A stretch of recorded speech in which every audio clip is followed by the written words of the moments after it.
गपशप विद अंशु के सभी श्रोताओं को अंशु का नमस्कार। यहाँ हम करते हैं कुछ खास बातें आम लोगों से उनकी जिंदगी के बारे में। दोस्तों, आपने बहुत से महापुरुषों और महान स्त्रियों की अनेकों कहानियाँ सुनी होंगी, जिन्होंने समाज के निचले वर्गों, गरीबों और जरूरतमंदों के उद्धार के लिए बहुत सा काम किया है। आज मैं संतोषी जी की कहानी आपके साथ शेयर करूंगी, जिन्होंने संयुक्त परिवार की एक साधारण महिला होते हुए भी समाज के गरीब और कमजोर लोगों के लिए बहुत काम किया है। इसके अतिरिक्त उन्होंने 2 गांव एडॉप्ट किए हुए हैं, जिनमें वह 150 लोगों के जीवन को हर संभव तरीके से बेहतर बनाने की कोशिश में लगी हुई हैं। तो आज हम बात करेंगे संतोषी जी से और जानेंगे उनकी कहानी। हाँ, हेलो। हाँ, नमस्ते संतोषी जी, मैं गपशप विद अंशु से अंशु बोल रही हूँ। नमस्ते। कैसे हैं आप? हाँ जी, ठीक है जी। हमारे शो में जी हम भी बढ़िया हैं और हमारे शो में आपका स्वागत है। और संतोषी जी, सबसे पहले आप हमारे श्रोताओं को ये बताइए कि आप क्या क्या करती हैं और किन किन संस्थाओं से जुड़ी हुई हैं। क्या क्या करती हूँ जी। पहले मैं अपने बारे में बता देती हूँ। जी जी बिल्कुल। जिससे मैं उड़ीसा का एक छोटा सा गांव की हूँ, जिसका नाम इटामाटी है। ओके। एक संयुक्त परिवार में मैं जन्म ली। ओके। 7 भाई बहनों में मैं चौथे नंबर पे थी। जी। बापूजी मेरा नाम प्यार से टेंटू रख दिए। वैसे तो अंशु जी मैं बहुत चुलबुली और शरारती भी हूँ जी। कुछ दोस्तों के साथ मेरा बचपन गुजरा। इसी बीच में स्कूल भी गई और स्कूल में मेरा नाम संतोषी रख दिया गया। जी।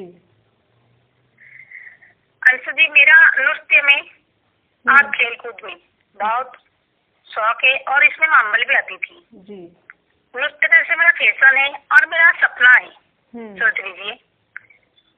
और स्कूल और अकेडमी में टीम की मैं कमांडर भी रह चुकी हूँ। इसे करते करते बचपन से मैं केसरी अवस्था में पहुंच चुकी। जी। पर मेरा गांव का अनुशासन ऐसा था, जो पापा मुझे मेरा सपना पूरा नहीं कर पा रहे थे, क्योंकि मेरे पापा गांव के सरपंच थे। ओके। और गांव के वजह से तो पापा जैसे नहीं चाहते थे कि उनकी बेटी का कोई मजाक उड़ाए, जी जी, कि कोई चीज बातें बनाए, तो पापा को दबा दिए थे वहाँ पर। इसी बीच मेरी शादी एक प्रतिष्ठित घर में, कटक शहर में, उड़ीसा का एक शहर है कटक शहर, वहाँ पर मेरी शादी कर दी गई। ओके। जहाँ पर 7 जेठ को बीच में मैं सबसे छोटी बहू बन के आ गई। सास ससुर जेठ जेठानी बराबर परिवार में मैं रहने लगी जी। और सबके जिम्मेदारी ले ली थी अपने ऊपर जी। और सपनों को मैं भूल गई थी। जैसे ऐसा लग रहा था सपना मेरा खो गया। इसी बीच मेरी बेटी सिमरन, बेटा दीपक मेरे गोद में आए। सब में उलझती उलझती मैं 17 साल अपना जिंदगी गुजार दी। वैसे तो मैं हर संस्था से जुड़ी हुई हूँ, मगर आज मैं अखिल भारतीय मारवाड़ी महिला समिति की कोषाध्यक्ष हूँ। अंतर्राष्ट्रीय अग्रवाल सम्मेलन कटक एवं सवर्ण महाश्रम फाउंडेशन की अध्यक्षा भी हूँ। संस्था से जुड़कर मैं नेत्रदान, अंगदान, रक्तदान जैसे कृत्रिम अंगों का की प्रोजेक्ट भी बनाने लगी और करती भी आ रही हूँ। अभी जैसे महामारी टाइम कोरोना है, ज्यादा तो कुछ नहीं, थोड़ा बहुत करती हूँ जन सेवा। जैसे कि अपने लॉकडाउन के टाइम पर गली गली पुलिस लोगों का जो पहरेदार था, वहाँ पर जाके शाम को 4 बजे मैं पुलिस लोगों के लिए, जैसे अपना ऑफिसर लोगों के लिए चाय और थोड़ा सा बिस्किट और भुजिया लेके जाती थी उनकी सेवा करने के लिए। और इसके लिए मेरा पति मेरा साथ दे रहे थे। अकेला तो लॉकडाउन में कैसे छोड़ेंगे महामारी के टाइम पर, तो मेरा साथ देते थे वो।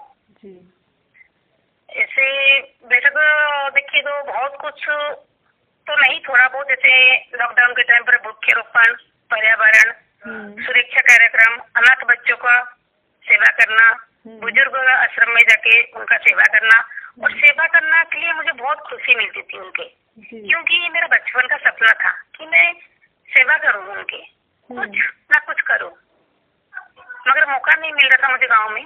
तो अभी मुझे मौका मिला तो मैं करने के लिए हमेशा आगे रहती हूँ। और इसी बीच में जैसे आवारे पशु पक्षी है, उनको मैं दाना पानी भी देती हूँ। लॉकडाउन के टाइम पर अपनी गाय लोगों को, कुत्ता लोगों को खाना भी नहीं मिल रहा था, तो मैं रोज 100-150 रोटी बनाती थी। 4 बजे निकल जाती थी अपने पति जी के साथ, उनको रोटी और थोड़ा बहुत चारा देकर आती थी। वैसे तो अंशुदी में मम्मी का भी मैं तुलादान करवाई हूँ। प्रथा के अनुसार ये तो बेटा का हक है, मगर समाज को, रूढ़िवादी को तोड़ते हुए मैं अपनी माँ का तुलादान कराई। इसके लिए मुझे बहुत सारे संस्थाओं से और गणमान्य व्यक्तियों से समय पर सम्मान तो मिलती रही, और आज तक भी थोड़ी बहुत मिलती रहती है। तो जैसे संतोषी जी, आपने मुझे बताया, आप इतने सारे आपके भलाई के कामों को सुन के मेरे मन में आपके लिए इतनी श्रद्धा आ रही है कि मैं आपको बता नहीं सकती। पर जैसे कि आपने बताया कि आप बचपन से एक छोटे से गांव की थी और रूढ़िवादी जगह थी वहाँ पे, तो आपके पिताजी ने आपको नृत्य वगैरह करने की भी परमिशन नहीं दी। फिर आप शादी होकर आ गई एक संयुक्त परिवार में, जहाँ आप 7 भाइयों में सबसे छोटी बहू थी। तो एक्चुअली क्या होता है ना, संयुक्त परिवार में और 7 जेठानियों के साथ तो आपका सारा समय सिर्फ सुबह से लेकर रात तक ऐसे ही बीत जाता होगा घर के कामों में। तो आपको इतनी ज्यादा ये समाज सेवा करने की इच्छा कैसे, कब और कैसे आपके मन में ये इच्छा जागी कि नहीं, मुझे घर से निकलना है, मुझे समाज के लिए, दीन दुखियों के लिए कुछ करना है? ये क्रेडिट मैं अपनी बेटी को दूंगी जी सर्वप्रथम, क्योंकि इसके लिए मुझे मेरी बेटी आगे करी। बेटी आगे करने का एक कारण भी है जी। जैसे कि मेरा स्कूल लाइफ में मैं बहुत सारे कंपटीशन में फर्स्ट भी आई थी, जिसका मुझे प्राइज देने के लिए, रिवॉर्ड देने के लिए स्कूल से कॉल आया था। 17 साल के बाद, मेरे शादी के 17 साल के बाद मेरे स्कूल से प्रिंसिपल जी का कॉल आया था जी कि संतोषी जी, आपका स्कूल का कोई अवार्ड है जो अब हम आपको देने चाहते हैं। तो मैं उसी टाइम पर, मेरी बेटी 15 साल की थी और मैं उसको लेके स्कूल गई थी। तो उसी टाइम पर प्रिंसिपल साहिबा मेरी बेटी को देख रहे थे और मैं मैडम को देख रही थी कि ऐसी क्या बात है जो उनको मेरी बेटी में दिखा, तो वो बेटी को देख रही। फिर मेरी बेटी को पूछे कि बेटा तुम एक काम कर सकती हो? बोले हाँ मैम, बोलिए क्या? तो बोले तुम्हारा मम्मी का जो सपना है तुम पूरा कर सकती हो। तो बेटी पूछी थी कि क्या सपना है मेरी मम्मी का जो मम्मी का पूरा नहीं हुआ है। तो फिर वो बताए थे कि तुम्हारा मम्मी जन सेवा और जैसे बुजुर्ग का सेवा और जैसे पशु पक्षी का, हम जितने देखे तेरे मम्मी को 10 साल में स्कूल लाइफ में, बहुत मन में था, मगर गांव के अनुशासन की वजह से नहीं कर पा रही थी। और तेरी मम्मी को खास नृत्य का बहुत शौक था कि बहुत बड़ा नाम करे वो नृत्य में जी। और तुम्हारा नाना जी के वजह से और गांव के वजह से तुम्हारा मम्मी का ड्रीम पूरा हो नहीं पाया जी। फिर हम गांव से ससुराल आए। घर में आने के बाद बेटी अपने ताऊ जी और पापा से बात की कि मम्मी को कुछ फ्रीडम चाहिए, तो आप दे सकते हैं क्या? तो पहले तो जॉइंट फैमिली है और मेरा जेठ जी का अनुशासन बहुत था घर में। जैसे कि हम लोग का घर में अलाउ नहीं था पार्लर जाने का, ना तो मूवी जाने का। पुराना रूढ़िवादी से थे हम लोग का घर। हम बहुत रिस्पेक्ट करते थे जेठ जी का और डर भी था हमें। तो कैसे ये चीज के लिए स्वीकार करेंगे जी। मगर वो जिद में अड़ गई थी कि नहीं, मम्मी को तो बाहर निकालना है। 15 दिन गया, 20 दिन गया, रोज चर्चा होता था पापा से। बच्ची थी 15 साल की ना। अंतिम में फिर मेरा फैमिली वाला थोड़ा हाँ कर दिए, मगर दिखाने लोग इस चीज के लिए स्वीकार नहीं किए कि घर की छोटी बहू कैसे जा सकती है। सही बात है, बड़ी कभी घर से नहीं निकले तो छोटी कैसे निकलेगी? जी बिल्कुल। फिर मुझे एक शर्त रखा गया मेरे सामने कि अगर तुम्हें बाहर निकलना है, कुछ करना है, तो तुम्हें अपने बलबूते में करना है। जैसे कि तुम्हें पहले ड्राइविंग सीखना पड़ेगा। तुम किसी पे डिपेंड नहीं करोगे ना, तुम मेरा साथ कभी मांगोगे जाने के लिए। ये चीज मेरे पति मुझे बोले थे। मैं सोची ये कैसे हो सकता है? एक तो मैं 17 साल शादी को मेरा हो गया, गांव में भी पापा मुझे कभी फ्रीडम किए नहीं, यहाँ तक हम कभी साइकिल भी नहीं चलाए थे गाँव में। हमेशा जाना आना तो 4 व्हीलर में 2 व्हीलर में करते थे पापा का साथ कि भैया का साथ। फिर मैं कोशिश करी यहाँ पर ट्रेनिंग क्लास कहाँ पर है। फिर हम ट्रेनिंग क्लास गए तो वहाँ पर सर से बात हुआ मेरा। सर बोले 15 दिन लगेगा आपको। मेरे घर से ट्रेनिंग क्लास 5 किलोमीटर दूर, और मेरे घर में रोज बेचने का नहीं था रूल। क्या करूँ? सर से बात करेंगे तो ठीक है, आप मुझे स्टार्ट कर दीजिए सिखाना, देखते हैं क्या होता है। पहले कंप्यूटर का ट्रेनिंग सिखाया मुझे। कंप्यूटर का ट्रेनिंग से 1 घंटा में कैच कर ली उसको। मुझे बोलते मैं जुनून था मेरे सिर को ऊपर। जुनून था, बचपन से ही आपने एक लीडरशिप क्वालिटी थी, जैसे कि आपने बचपन का भी बताया कि मैं स्काउट्स गाइड में थी, खेल में आगे थी, तो लीडरशिप के गुण आपको बचपन से थे। लेकिन गांव में आपको मौका दिया नहीं गया, गांव का माहौल अच्छा नहीं होता। फिर भी कटक तो आई थिंक थोड़ा बड़ा शहर होगा। हाँ, शहर होके भी हमारा ससुराल का माहौल था, गांव से भी हो जाता था। सोच लीजिए कुछ फ्रीडम नहीं था वो लोगों को। कोई फ्रीडम नहीं है, लेकिन आपकी बेटी के मनाने पे आपको फ्रीडम दे दी गई। आई थिंक मुझे तो आपके जेठ जी लोगों का भी इसमें बहुत बड़ा हाथ लगता है कि उन्होंने आपका साथ दिया कि चलो छोटी बहू की इच्छा है तो हम इसको थोड़ी सी फ्रीडम देते हैं, इसको करने देते हैं। जी। और इस चीज का फ्रीडम भी दिए मुझे सूट पहनने का, जो हमारे घर में कभी कोई सूट नहीं पहनते थे। जी, सलवार सूट। मुझे सूट पहनने, हाँ सलवार सूट का इसलिए दिए कि हूँ ड्राइविंग कर रही हूँ, बाइक चांस साड़ी कहीं उलझ जाए, उनकी बहू ना गिर जाए, तो इसलिए मुझे सूट के भी अलाउ किए थे। आप बहुत भाग्यशाली हैं संतोषी जी कि इतने अच्छे लोगों के बीच ब्याह कर आई कि जिन्होंने आपकी इच्छाओं को समझा। नहीं तो संयुक्त परिवार में तो बहुओं की इच्छाओं को कोई महत्व दिया नहीं जाता है ज्यादातर, कि बस तुमको अपना घर में रहो, घर गृहस्थी संभालो, घर की लक्ष्मी हो, बाहर जाने की क्या जरूरत है, हम हैं तो सही। तो आप बहुत ही ज्यादा सौभाग्यशाली हैं कि आपको इतना अच्छा परिवार मिला। तो आपने फिर स्कूटर चलाना और कंप्यूटर कितने दिन में सीख पाए आप? 2 दिन में। अच्छा, 2 दिन में। और 2 दिन में दूसरा दिन जब कंप्यूटर का ट्रेनिंग सर मुझे जब लेके गए रोड के ऊपर सिखाने के लिए, तो मैं पीछे मुड़ के नहीं दिखी, चलती गई। 1 घंटा बाद जब रिटर्न में आई ट्रेनिंग सेंटर, सामने सर खड़े थे। मैं पीछे मुड़ के देखी, सर तो मेरे साथ दे सामने कैसे आ गए? सर मुझे बोले कि मैं तुम्हें थोड़ा दिन छोड़ के मैं बैक हो गया था। अच्छा, तो बस आप चलाते चली गई और सीख गई? जी, आप बस चलाते चली गई कि सर पीछे हैं और सीख गई? हाँ, सीख गई बस। अरे वाह। मैं रिटर्न करवा के सर सामने खड़े थे, मैं एकदम मतलब अचंभित हो गई। बोली अरे सर पीछे कौन है? देखते मुड़ के कोई नहीं है। फिर सर आप तो मेरे साथ थे, सामने कैसे आए? तो वो मुझे बताए कि नहीं, तुम्हारा इतना जुनून और इतना इंटरेस्ट देख के मैं आधा रास्ते से ही छोड़ के था तुम्हारी गाड़ी, और तुम चलती जाके रिटर्न आए हो। तो मैं खुशी से, मेरे दिल भर गया था, आंखों से पानी आ गया था। मैं सर के सामने झुक गई। जैसे सर तो मेरे उम्र से बहुत छोटे थे, तो वो मुझे बोले नहीं बहना, तुम्हारा ये जुनून और इतना मैंने पागलपन देख के मैं हैरान हो जाता हूँ। फिर सबको ट्रेनिंग क्लास में जो सब लेडीज आए थे सबके सामने बोले कि फर्स्ट टाइम आज मैं किसका गुरु बना हूँ कि 2 दिन में एक लेडीज को एक्टिवा सीख गई है। फिर तीसरा दिन मेरा बर्थडे था, तो मेरा पतिदेव मुझे गिफ्ट दिए थे स्कूटी, तो जिससे कि आप अपना घर से बाहर निकल के अपने कार्य का शुभारंभ कर सकें। स्कूटी भी सीख गई। आज के दिन में 4 व्हीलर भी चलाती हैं।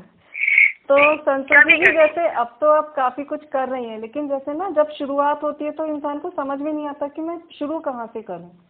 तो आपने जैसे जब घर से निकलने का सोचा कि नहीं अब मुझे घर से बाहर निकलना है, मैं स्कूटी चलाना सीख गई, मैंने कंप्यूटर भी सीख लिया है, मुझे साड़ी छोड़ के सलवार सूट पहनने की परमिशन भी मिल गई, अब आपको ये समाज सेवा करनी है, तो किसकी सेवा करनी है, कहाँ जाऊँ, क्या करूँ, कैसे शुरुआत करूँ, ये सारे सवाल भी तो मन में आते होंगे ना। हाँ। तो आपने समाज सेवा की शुरुआत, मतलब फर्स्ट स्टेप, मुझे फर्स्ट स्टेप चाहिए आपका कि पहला काम आपने कौन सा किया था? पहला काम में घर में एक बुटीक खोली थी जी। क्योंकि मेरा पतिदेव जी को बिजनेस में बहुत बड़ा घाटा लगा था। अच्छा। जिसका भरपाई नहीं हो पा रहा था और मैं उनका हिम्मत बन गई थी। मैं बुटीक खोली थी और उनका साथ पूरा दे रही थी। ऐसे करते करते संगीता मांगलिया नाम की एक लेडी मेरे बुटीक में आई थी, जो महिला समिति से जुड़ी हुई थी। अच्छा। वो मुझे बोले, संतोष इतनी एक्टिव लेडी हो तो कोई संस्था से क्यों नहीं जुड़ती हो? मैं बोली, दीदी शौक तो बहुत है, सपना भी है, मगर मुझे रास्ता नहीं दिख रहा है कि मैं कटक में घर से नहीं निकली हूँ, परिवार से दुनिया नहीं देखी। 17 साल शादी का हो गया मगर मैं अभी तक कटक पूरा नहीं देखी हूँ। तो बोले ठीक है, तुम मेरे साथ चलना, मैं तुम्हें मिलाती हूँ और तुम ज्वाइन कर लो। तो फिर मुझे वो सेकेंड दिन लेके गई थी महिला समिति में। अच्छा। महिला समिति में सबसे परिचय कराए, सबको मिलके बहुत खुशी हुई और मुझे एक प्रोजेक्ट दिया गया कि संतोषी जी कीजिए। तो मैं प्रोजेक्ट बहुत सुंदर बारीकी से कर दी थी वो चीज। क्या प्रोजेक्ट है संतोषी जी? वो प्रोजेक्ट था बच्चों का आश्रम था। अच्छा। बच्चों का आश्रम था। उसी टाइम पर प्रेसिडेंट थे हमारा पुष्पा जी अग्रवाल जी। तो उनके साथ जाने के लिए शायद कोई प्रॉब्लम था, कोई मेंबर नहीं जाने के तैयार हो रहे थे और मैं उनको बोलती, दीदी आपका कोई प्रोजेक्ट रहेगा तो मुझे जरूर से बोलिएगा, मैं चलूंगी, मुझे शौक है। तो मुझे लेके गए थे साथ में चंदा जी संतुका, पुष्पा जी अग्रवाल, प्रतिभा सिंघी और मैं, 4 गए थे साथ में जी। एक आश्रम है कटक शहर के भीतर ही है, आसपास ही, वहाँ पर गए हम। वहाँ पर जाके बच्चों का, जैसे गर्मी का दिन था, खाना पीना और बच्चों के साथ गेम करना, योगा करना, ये सब हम किए वहाँ पर। मैंने जैसे वहाँ पर मैं अपना फैमिली सोच के उनके साथ पूरा मिल गई थी, जुड़ गई थी। अच्छा। तो फिर ऐसे करते करते मैं 9 संस्था से जुड़ती गई। तो एक एक करके अब 9 संस्थाओं से जुड़ गई, तो 9 संस्थाओं का तो बहुत सारा काम आपके ऊपर पड़ता होगा, तो आपको मतलब अपना टाइम मैनेजमेंट करने में कुछ प्रॉब्लम नहीं होती? नहीं, पहले शुरू में सोचती थी, इतनी सारे संस्था में ज्वाइन तो हो गई और मुझे लोग मैंने बुलाते थे काम करने के लिए, आधी रात को भी कॉल करते थे, मैं वहाँ पर हाजिर हो जाती थी काम करने के लिए, मगर मैं कैसे कर पाऊंगी। तो मैं सुबह 5 बजे उठने का कोशिश करी पहले। 5 बजे उठ के 5 बजे से लेके 10 बजे तक मैं अपना सारा काम कर लेती थी घर का। सिर्फ आधा घंटा सुबह चाय पीने के बाद मैं सबको गुड मॉर्निंग, राधे राधे और जय जादे की सबको मैसेज करती थी।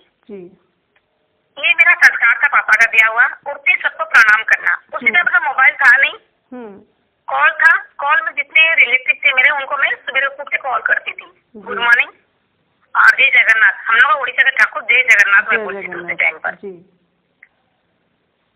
फिर मैं 10 बजे बाद खुद को प्रिपेयर कर रही थी और पहुंच जाती थी कि मेरा कहाँ से बुलाव आया प्रोजेक्ट के लिए, कहाँ जाना है। फिर मैं कॉल करके निकल पड़ती थी मेरा गाड़ी लेके और बैठे काम करके मैं 2 बजे मेरे घर में आ जाती थी कि मुझे लॉन्च बनाना था उसके बीच। अच्छा। आके फिर 2 से 3 में लॉन्च बनाती थी। बेटी भी थोड़ी थोड़ी मेरी हेल्प करने लगी। तो ऐसे करते करते मतलब कि आपने इतना अच्छे तरीके से अपना टाइम को मैनेज किया कि घर भी अच्छी से चल रहे, घर में किसी को कोई परेशानी नहीं हो रही और बाहर समाज में संस्था का जो भी काम करना है वो भी एकदम करेक्ट टाइम से आप करने के लिए जा रही हैं। जी। और एक और बात है सर संतोषी जी, कि जैसे कि संस्था के किसी भी काम में ना बहुत सारे पैसे की जरूरत होती है। आप किसी की हेल्प करने जाएंगे तो ऑब्वियसली पहले पैसे होने चाहिए। तो क्या फंड्स आसानी से उपलब्ध हो जाते हैं या फंड्स के लिए आपको किसी तरह की परेशानी का सामना करना पड़ता है? फंड तो देखिए बाद में आया मेरे पास। पहले तो मैं अपना शाखा गठन करी और अब जैसे शुरुआत में मुझे मेरा घर के खर्चा के लिए मुझे मेरे मिस्टर देते थे मंथली, तो उसमें से मैं 3000 5000 बचा लेती थी। जैसे मेरा पर्सनल खर्चा था किटी, मैं किटी ज्वाइन कर जो की थी वो बंद कर दी। किटी में मंथली जो खर्चा होता था वो बंद कर दी, क्योंकि वही पैसा को मेरे को इन्वेस्ट करना था मेरा मतलब आपने अपने पर्सनल व्यक्तिगत रूप से जो आपके खर्चे होते थे उसको कम करके वो पैसे बचा के दूसरों की भलाई के लिए पहले इस्तेमाल करने चालू कर दिए। जी जी। और जैसे आपने शुरू में बताया था कि आपका बुटीक था, तो जब आप इतना बिजी इस तरफ हो गई तो फिर बुटीक को कौन देखता था उस टाइम पर? बुटीक में तो देखिए अंशु जी, बुटीक में मेरा मंथली इनकम ₹1,00,000 था, मगर संस्था से जुड़ने के बाद मैं बुटीक बंद कर दी। तो आपने बुटीक बंद क्यों कर दिया? आप उसे किसी और, उसकी जिम्मेदारी किसी और को देकर और उसके पैसे को समाज सेवा में लगा सकती थी ना? नहीं, एक्चुअली अब जो बोले सही बात बोले, बुटीक के लिए समय में नहीं निकाल पा रही थी। हाँ। क्योंकि मुझे हर 2 मंथ में कलकत्ता जाना पड़ता था, जो मेरे लिए पॉसिबल नहीं हो पा रहा था। इतनी सारी संस्था में ज्वाइन होती गई और मुझे टाइम नहीं मिल रही थी। अच्छा, बुटीक के लिए मैं बहुत लेडी को, आसपास लेडी को बोली कि आप लोग ले लीजिए मेरे बुटीक को। वो बोले नहीं संतोषी जी, हम संभाल नहीं पाएंगे आपका ये बुटीक, तो इसलिए मैं बंद कर दी। तो ये तो आपका बहुत बड़ा त्याग हो गया कि 1,00,000 रुपए महीने कमाने वाले बुटीक को आपने पहले बंद कर दिया कि नहीं, मुझे समाज सेवा करनी है और गरीबों के लिए और दुखियारी लोगों के लिए कुछ ना कुछ करना है।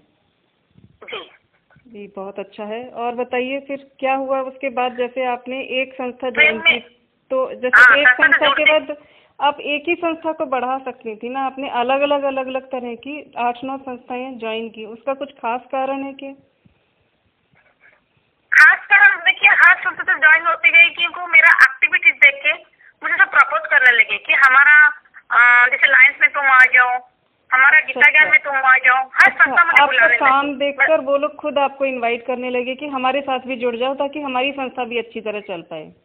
जी। और किसी भी अनुष्ठ जी, अंतर्राष्ट्रीय अग्रवाल समाज के करुणा पत्र, मेरे एक दोस्त है मनीष बागड़िया, जो भागलपुर के लायंस के प्रेसिडेंट है आज के दिन जी। उनको फेसबुक में देखिए उनको करुणा पत्र मिला हुआ है, तो मैं उसको कॉल पे पूछी, मनीष जी आपको क्या चीज के लिए मिला है करुणा पत्र? तो मुझे पढ़ते बोले तुम्हें भी मिलेगा। तुम बोले मुझे किस लिए मिलेगा? तो तुम तो इतनी काम करते हो, मेरे से ज्यादा तुम करते हो, तो तुम्हें भी, तुम्हारा नाम भी मैं राज मित्तल जी को, जो अंतर्राष्ट्रीय का अपना प्रेसिडेंट है, उनको भेजाऊं, तो वो भी तुम्हें सम्मान करेंगे। मैं बोली ऐसा थोड़ी होता है, वो कहाँ मुझे देंगे, मेरा उड़ीसा का तरफ से का नहीं, तुम्हारा इतना काम है, मैं उनको फेसबुक में दिखाया हूँ तुम्हारा प्रोजेक्ट सब, और वो खुश होकर तुम्हें करुणा पत्र देना चाहते हैं। फिर मैं राज मित्तल जी मुझे करुणा पत्र जैसे सौंपे मेरे व्हाट्सएप में, तो मैं भैया से कांटेक्ट की जी। तो भैया बोले आप तो इतने एक्टिविटीज लेडी हो संतोषी जी, तो आप ऐसे करिए, आप अपने कांटेक्ट में अंतर्राष्ट्रीय शाखा खोल लीजिए जी।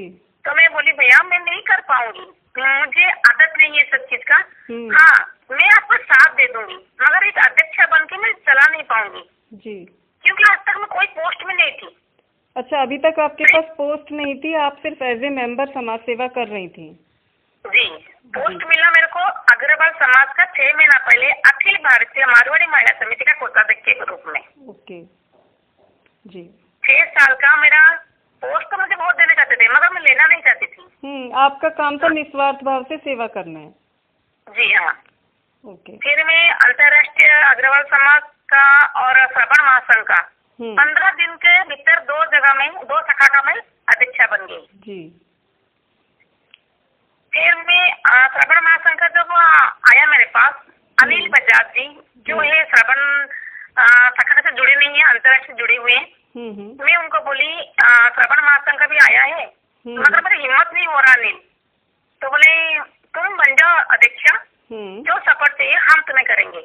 मैं बोली नहीं, मुझे एक्चुअली क्या मेरा स्टडी उड़िया, मैं उड़ीसा का छोटे से गाँव की हूँ, मेरा यहाँ इंग्लिश स्कूल नहीं था, हिंदी स्कूल नहीं था, उड़िया का स्टडी था, तो मैं उड़िया स्टडी की रही हूँ, तो मेरा हिंदी क्लियर नहीं है।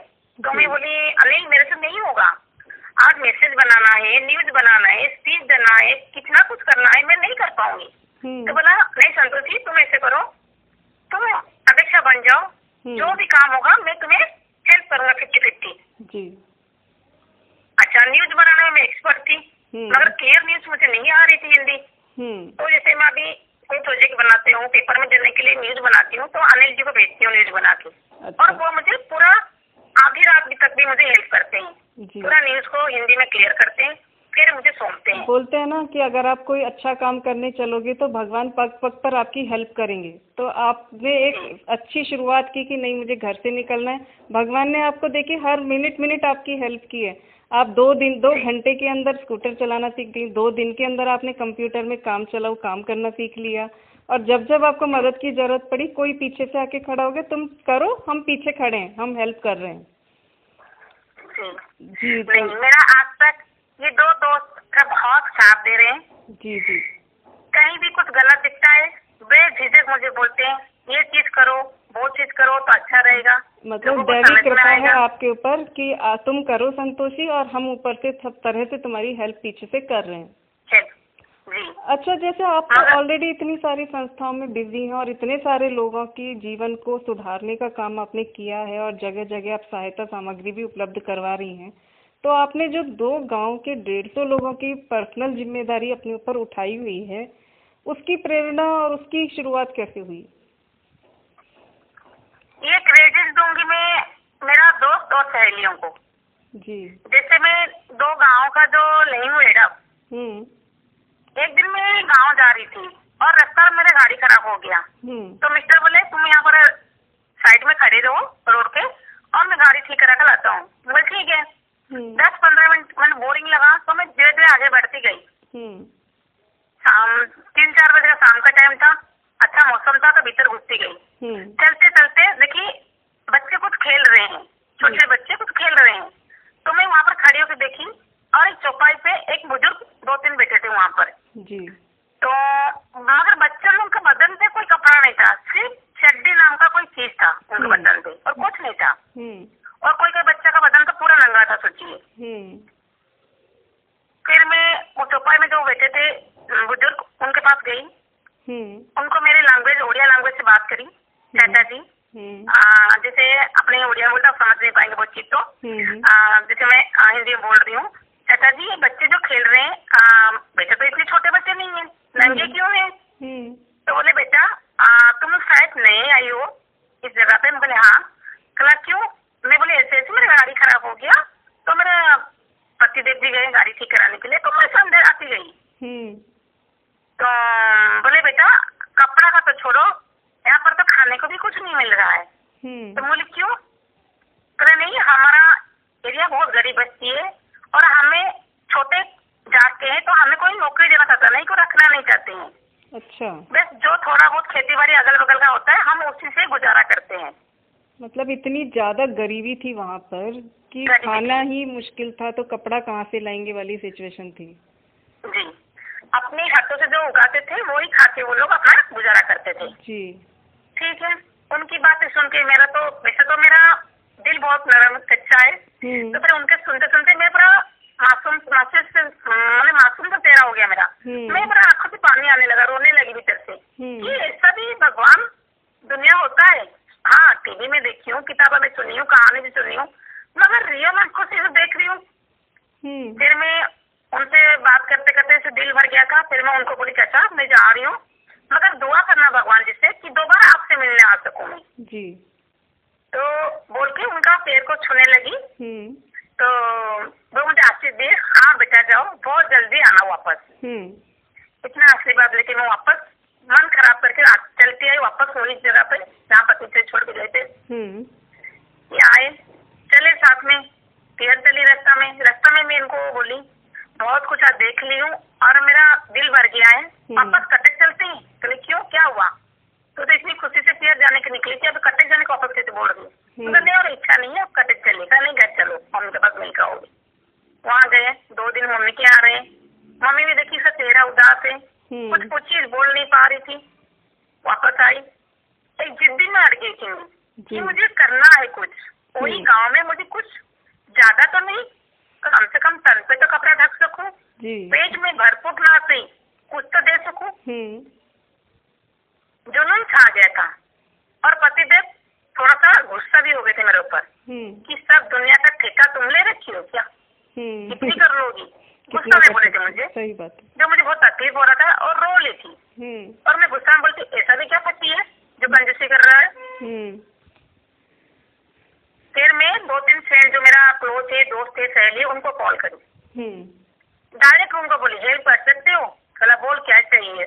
मेरा एक दोस्त है जिनका नाम मैं नहीं बोलना चाहती हूँ, बोल रहा है बोल सांडो तेरे को क्या चाहिए? बोले भाई चाहिए तो बहुत कुछ, मगर अभी थोड़ा सा मदद कर दे। फिर 2-3 सहेली को करी, ऐसे करके 15-20 हजार में उनसे कलेक्शन कर ली। अच्छा। और कपड़ों मैंने जिठानिया से, सहेलियों से, अड़ोस पड़ोस से मैं कॉल कर करके कपड़ा मंगाई अपने घर में। कम से कम भी 15-20 कार्टून कपड़ा हो गया मेरे घर में जी। ज्यादा पुराना नहीं थी और ज्यादा नया भी नहीं था, ठीक ठीक कपड़ा था जो स्टैंड रख सके उन लोगों का। सामान लिए, थोड़ा बहुत मार्केटिंग वार्केटिंग किए, मगर एक शर्त था कि मैं वो गांव को किसी को दिखाना नहीं चाहती थी, क्योंकि मुझे जब फर्स्ट टाइम मैं देने गई उनको, और तब उनको देने के बाद जो खुशी उनका चेहरा पे देखी, वो मेरा भगवान का आशीर्वाद था वो मेरे लिए। मगर मुझे बुजुर्ग, वो जो बुजुर्ग मिले थे वो मुझे बोले था बेटा बहुत अच्छा काम की हो, बच्चों का तन पर और मन पर जो तुम दिए हो वो शायद भगवान आशीर्वाद है और तुम ऐसे खुश रहो। मगर एक चीज है, तुम हमारा फोटो नहीं लोगे। जब मैं मोबाइल निकाली फोटो लेने के लिए, वो मुझे रोक दिए। गांव का जो मुखिया थे वो मुझे रोक लिए कि बेटा फोटो मत लेना, और ना कभी पेपर में ये चीज बोलना कि इस गांव में जाके तुम मदद करके आए हो। हमें भीख नहीं चाहिए, हमें एक बेटी का आशीर्वाद चाहिए यहाँ पर। देखिए कि कितनी गरीबी में भी उन लोगों का आत्मसम्मान है कि नहीं हम गरीब हैं जैसे भी हैं, बट हमारा आत्मसम्मान है, हमको अपनी नुमाइश नहीं करनी है गरीबी की। जी बहुत अच्छा। तो उसी दिन मैं कसम खाई थी, मैं किसी को वो गाँव का नाम बताऊँ नहीं, सिर्फ मेरा मिस्टर जी को और मुझे पता है वो गाँव का नाम। तो आप उनको कपड़े खाने पीने के सामान की मदद करके आई थी फिर उसके बाद? जी जी जी जी। तो ये तो जैसे एक बार आपने मदद कर दी, अब एक बार की मदद कुछ दिन चल जाएगी उनके लिए, लेकिन ऐसे तो उनका जीवन आगे कैसे चलेगा? फिर आगे कुछ करने के लिए आपने मतलब फिर आगे आपने कुछ और प्रयास किए उन लोगों के लिए? बहुत अच्छे से की हूँ, जितनी हो सके अंशुदी में उतना की। वहाँ पर देखिए सिलाई के लिए 5-6 लेडी माहिर है सिलाई, तो मैं उनको जो भगवान जी का झंडा बनवाते हैं, झंडा जी का काम दे दी। 4 मशीन सिलाई का मशीन हाथ का दे दी उनको, और कपड़ा जो जरूरत थी जैसे जो जरूरत है झंडा बनाने में वो सब दे दी उनको। आप सिलाई करके मुझे दो, मैं सेल करके आपको पेमेंट दूंगा। जी। तो इस तरह की चीजों की सेल अच्छी हो जाती है वहाँ पर? सेल इतना अच्छा हुआ कि मैं उनका 5 की जगह 10 सिलाई मशीन करा दी वो गाँव में। अच्छा, मतलब कदम कदम पर ईश्वर ने आपको इतना सहयोग दिया है। ऐसे बोलते हैं ना कि ईश्वर इस दुनिया को चलाते हैं, तो वो खुद हमारी कोई तकलीफ होती है तो ईश्वर खुद नहीं आते, किसी न किसी जरिए से सहायता पहुंचाते हैं। तो आपके जरिए से ईश्वर ने उस गरीब गांव वाले लोगों को सहायता पहुंचा दी, उनके जीवन को थोड़ा सा सामान्य बनाने के लिए। जी, ईश्वर के साथ मेरे पापा का भी आशीर्वाद था। बिल्कुल बिल्कुल, माता पिता भी तो ईश्वर के ही रूप हैं। हमने ईश्वर को तो डायरेक्ट नहीं देखा है, लेकिन माता पिता के रूप में ईश्वर ही है हमारे सामने। माता पिता, सास ससुर का, इस चारों का आशीर्वाद, सब बड़ों का आशीर्वाद आपके तक भी है। जी। और आपकी अपनी इच्छा भी है और आपका अपना इतना कोमल मन भी है कि दूसरों की तकलीफों से आप एकदम द्रवित हो जाती हैं कि नहीं नहीं मुझे इनके लिए कुछ करना ही है, मैं ऐसे नहीं देख सकती इन लोगों को। जी, जिद में अड़ जाऊं तो धरती से भी पानी निकाल दूंगी। जी, इतनी जुनून है मुझ पे। बिल्कुल लग ही रहा है, देखकर सुनकर लग रहा है। हाँ, और झूठ का साथ कभी नहीं देती हूँ, और कोई झूठ बोलता है मैं बेझिझक उनके सामने खड़ी हो जाती हूँ। जी, हुआ कैसे ही है।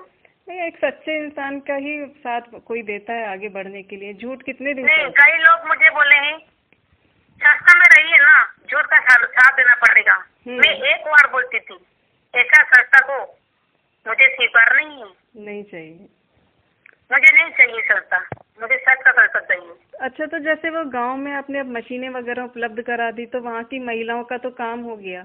तो जैसे अब छोटे बच्चे हैं वहाँ पर, अगर उनकी पढ़ाई की कुछ व्यवस्था करवा दी जाए तो वो बच्चे बड़े होकर उस गाँव से बाहर निकल कर अपने लिए आगे कुछ रोजी रोटी की व्यवस्था कर पाएंगे। ऐसा कुछ प्रोजेक्ट है आपका?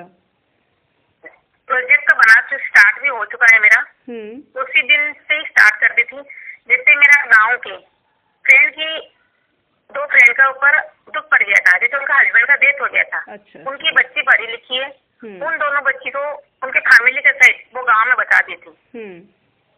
और जो जेंट्स थे वहाँ पर, उनको मैं शहर में जो थोड़ा बहुत समझदार थे और सुस्त थे, उनको मैं हर दुकान में जॉब में लगा दी, काम में लगा दी। और थोड़ा बहुत जो थे कि कोई रिक्शा ट्रॉली चलाने का है, शहर में आके करने लगे कटक में। मतलब जितने लोगों को आप रोजगार शहर में दिलवा सकती थी उतने लोगों को आपने रोजगार दिलवा दिया शहर में। जी, और इस चीज के लिए मेरा 3 दोस्त हमेशा आगे मेरा रही। और पढ़ाई की व्यवस्था करने के लिए 2 लड़कियां अपनी परिवार सहित वहीं पर रहने लगी और बच्चों को पढ़ाती हैं वहाँ पर। जी जी, और आज के दिन मेरी बेटी ऑनलाइन से उन लोगों को हफ्ता में 2 बार इंग्लिश पढ़ाती है।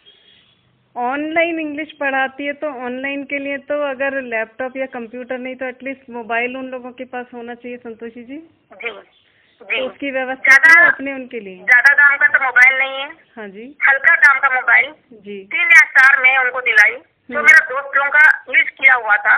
अच्छा, वो रखा हुआ था उनके पास, वो मुझे दिए। उसमें हम सिम डाले, पे डाले, रिचार्ज किए, गाँव में भेजे। और मेरी बेटी ऑनलाइन से उनको इंग्लिश पढ़ाती है थोड़ा बहुत। और जो लोग मजदूर का काम करते हैं बाहर जाके और जो नौकरी करते दुकानों में, वो भी अपना हिसाब से अपना बच्चों को खरीद के दिए जी। तो जैसे एक बच्चा 4 बच्चा एक मोबाइल में पढ़ सके। जी जी, तो उनकी शिक्षा ऑनलाइन भी चल रही है दूर से। अच्छा, योगा भी सिखाती हैं ऑनलाइन से, उनको योगा भी सिखाती है। अच्छा, तो आपने तो उनके लिए काफी अच्छी व्यवस्था कर दी है। नहीं की दादी, अंशु जी, वो करने वाले ऊपर वाले, करने वाला ऊपर वाला है, जरिया आप है ना। मैं तो आपको कह रही हूँ, आपके ऊपर उनका आशीर्वाद है कि आपने जो सोचा और आपका इतना कोमल मन दिया भगवान ने और इतनी अच्छी विल पावर दी है, दृढ़ विश्वास कि नहीं मुझे करना है तो करना है, इन लोगों के लिए मुझे करना है, इनकी जिंदगी सुधारनी है तो सुधारनी है, और आप लगी हुई हैं उस काम में। अच्छा, जैसे संतोषी जी एक और बात मेरे मन में आती है, जैसे आप गांव में रही तो गांव की जो उस समय की सोच होती है वही सोच आपकी होनी चाहिए। अब जैसे आपने अपनी मम्मी का तुलाभार करवाया, मैंने भी सुना है कि ये काम पुत्र कराता है, पर आपकी इतनी मॉडर्न प्रगतिवादी सोच आप में कैसे आई कि नहीं पुत्र ना सही मैं कराती हूँ, मेरे को अपनी मम्मी का तुलाभार कराना है? तो इस सोच के पीछे की क्या कहानी है? सबसे पहले तो मैं गांव की तो पैदाइशी हूँ, मगर सोच मेरे कभी गांव की नहीं रही। शुरू से ही आपकी सोच अलग थी, प्रगतिवादी थी और दूसरों की सेवा भावना करने की, सेवादार थी जी।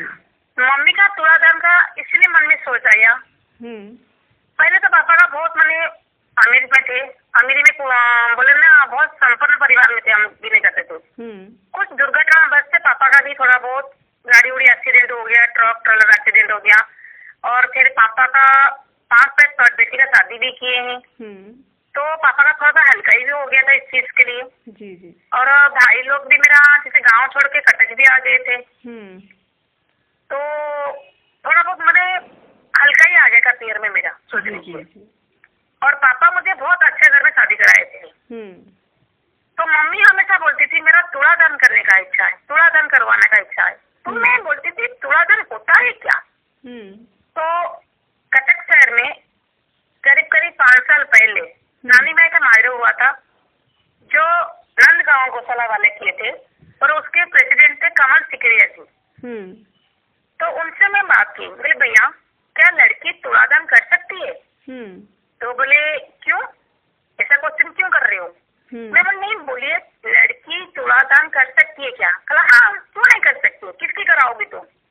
बोले भैया मेरी मम्मी है जो यहाँ पर कटक में आजकल रहती है, मगर मेरी मम्मी का वेट 120 किलो और मम्मी का पैर टूटने की वजह से उनका पैर में 35 नट फिटिंग है, मम्मी चल फिर नहीं सकती है। अच्छा। ना वो तुलादान पे तुरंत बैठ सकती है।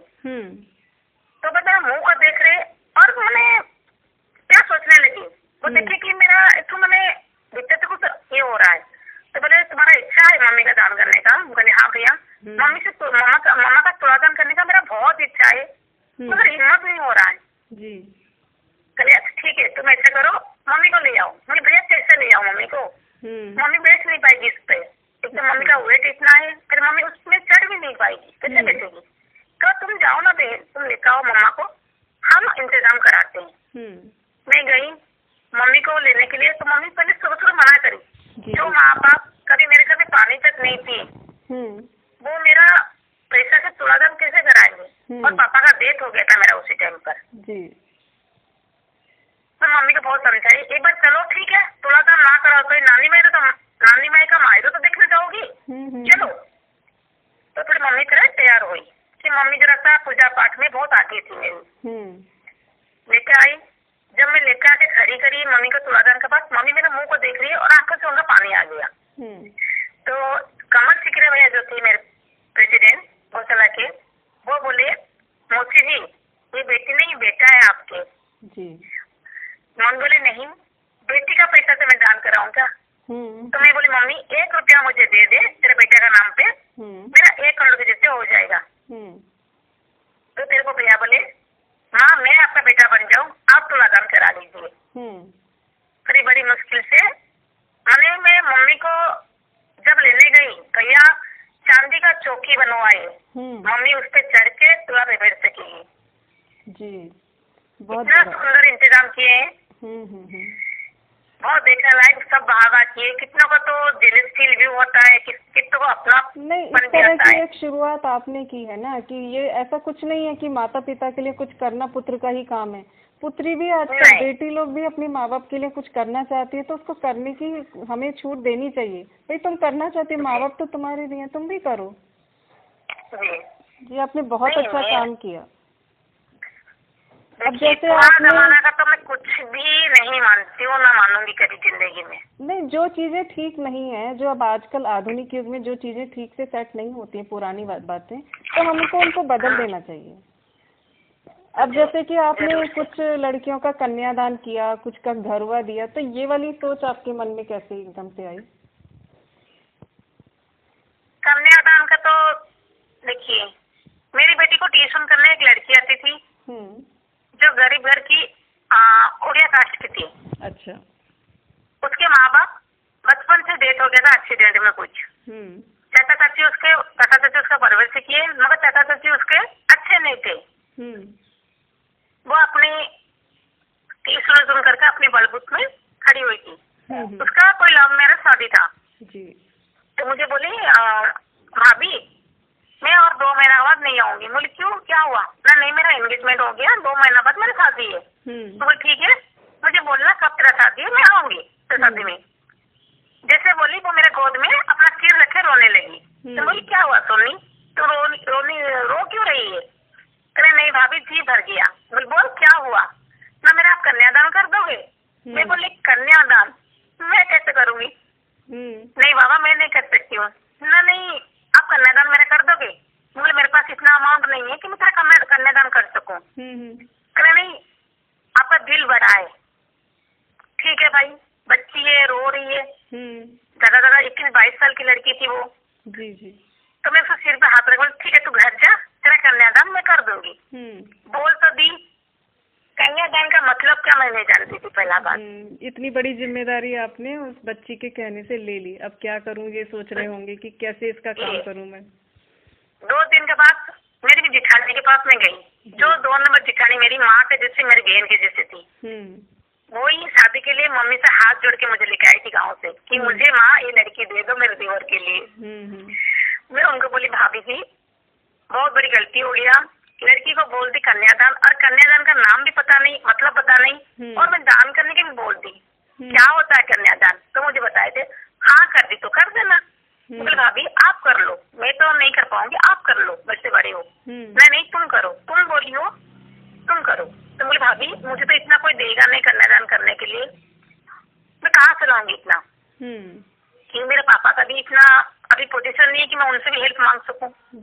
ससुराल जॉइंट फैमिली है, हमें जितना खर्चा देना था उतना दे रहे हैं, ज्यादा तो नहीं दे रहे हैं। कैसे करूंगी। शादी को मेरा 11-12 साल हुआ था उसी टाइम पर। फिर वो बोले जो लगेगा मैं दे दूंगा, कन्यादान तुम ही कर भी संतोष। अच्छा ठीक है भाई। फिर वो मुझे सबके सामने से नहीं, चोरी छुपे मुझे सारा चीज का इंतजाम करा दिया, जैसे कपड़ा लत्ता, एक सोना का छाप भी मुझे दिए थे लड़की के लिए। फिर मिस्टर जी मुझे वो जो बोलते हैं ना कन्यादान में साइकिल वाइकिल देते हैं, उड़िया लोग में कुछ रिवाज है। साइकिल के लिए पेमेंट भी मुझे देते 4,000 रुपया। एक साइकिल वो मांग रहे तो साइकिल भी दे देना तुम। तो ऐसे करके वो लड़की का शादी का रघुनाथ मंदिर में हुआ था, उनका लड़का था लड़की का दोनों का। तो मैं वहाँ पर जाके कन्यादान का 10 विभाग आई थी। ऐसे करके मैं 3 कन्यादान दी जी और 7 घरवा दी। जी जी। तो जैसे संतोषी जी, आपने अपनी जिंदगी में इतने सारे तरीकों से, अलग अलग तरीकों से, कहीं कन्यादान करके, कहीं अंग दान करवा के, कहीं रक्तदान करवा के, कहीं किसी को रोजगार देके, किसी को शिक्षा देके, किसी को खाना देके, इतने तरीके से हजारों लोगों के जीवन को सुखी बनाने की कोशिश की है। तो आपकी अभी भी कोई ऐसी इच्छा है जो पूरी ना हो पाई हो, या आपकी सारी इच्छाएं पूरी हो गई? सारी इच्छा तो देखो मरते दम भी पूरी नहीं हो पाएगा। जी जी। तो कोई ऐसी इच्छा संतोषी जी की रह गई हो कि मैंने सब कुछ कर लिया जिंदगी में, जो जो सोचा था बचपन में सब कुछ पूरा हो गया, लेकिन ये वाली इच्छा मेरी पूरी नहीं हुई, ऐसी कोई इच्छा है या नहीं है? नहीं, इच्छा थी एक बचपन में मेरा नृत्य करने का, जो मेरा बेटी मेरी पूरी कर दी। वो डांस करने की इच्छा? हाँ, बेटी जब 2.5 साल की थी मैं उसको खुद कोरियोग्राफर कराती थी, सिखाती थी। 9 साल में वो पहुंचते पहुंचते बहुत सारे प्राइज का उसको वो मिल गया था, स्कूल की तरफ से, गवर्नर की तरफ से। प्राय स्टेज शो भी कर रही है वो, और जैसे गोविंदा जी के साथ भी वो डांस करी है, टीवी पे भी एल्बम बनाई है। तो मतलब कटक शहर में आपकी बेटी का अच्छा जाना माना नाम है डांस में? जी जी, बहुत अच्छा।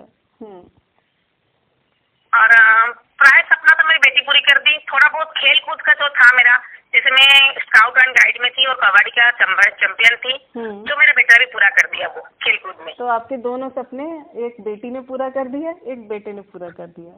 जी जी जी। मन में तो अभी कुछ और नहीं है, थोड़ा बहुत जो है सेवा करने में जो थोड़ी सी कसर रह जाता है वो भी पूरी करने की कोशिश करूंगी। जी बिल्कुल। तो संतोषी जी, आप हमारे श्रोताओं को क्या संदेश देना चाहती हैं? श्रोताओं को तो एक संदेश देना चाहती हूँ, जो मेरा सपना अधूरी रह गया वो आप कभी अधूरा ना रखिए जी, उसे भरपूर पूरा करने की कोशिश कीजिए। मन में दबाकर कभी नहीं रखिएगा। ये जीवन जो हमें दोबारा कभी नहीं मिलने वाला है, एक बार मिल गया तो उसे अच्छे से इस्तेमाल कीजिए। हम जब जाते हैं यहाँ से दूसरी दुनिया में, साथ में एक अच्छा ही लेके जाएंगे और कुछ भी नहीं लेके जाएंगे। जी बिल्कुल सही कहा आपने। जिंदगी एक बार मिलती है तो इसका सदुपयोग करना चाहिए। कुछ ऐसा करके जाओ कि जाने के बाद लोग याद रखें कि एक वो थी संतोषी या एक कोई और थी जिन्होंने इस दुनिया और समाज के लिए कुछ अच्छा काम किया। जी बहुत बहुत धन्यवाद संतोषी जी। और आपकी इतनी वंडरफुल स्टोरी सुन के मुझे जरूर पूरा विश्वास है कि हमारे श्रोता आपसे कुछ ना कुछ प्रेरणा अवश्य लेंगे। और शो में हमारे साथ जुड़ने के लिए आपका बहुत बहुत धन्यवाद।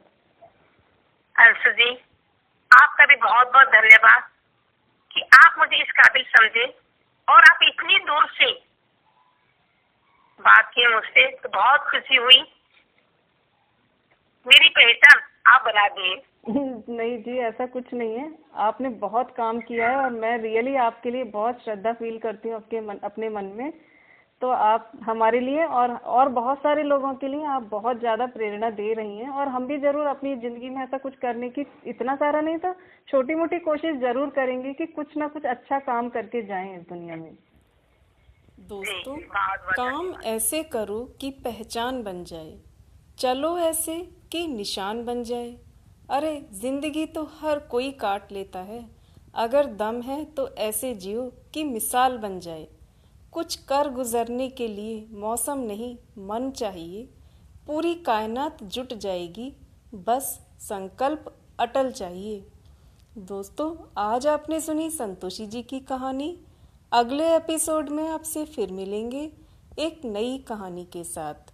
Please subscribe this channel and press the bell icon to get the notification of upcoming episodes. Bye bye, take care.